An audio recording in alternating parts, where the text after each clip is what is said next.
The Blessing Bags for Nacogdoches and Angelina Counties hosted their annual Thanksgiving outreach and meal at the Memorial Baptist Church in Lufkin.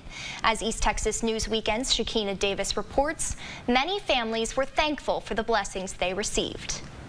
Rhonda Frejo has been volunteering with Blessing Bags for Nacogdoches and Angelina Counties for 3 years. I always do walk away with an appreciation for what I have and an awareness of what the needs are in our community. Volunteer Lauren Gaudette says it's her way of giving back to those in need. There are so many folks in the community that don't have those resources.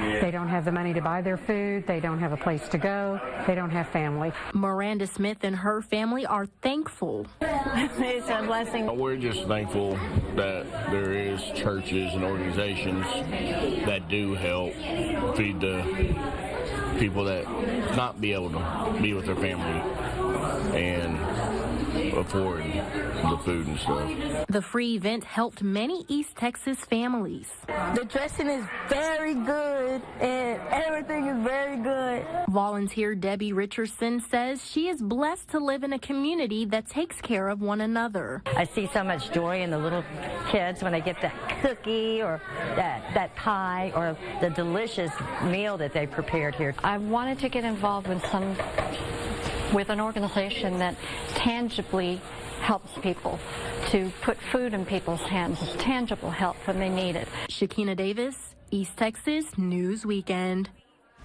The Blessing Bags for Nacogdoches and Angelina Counties will host their Christmas outreach and meal in December.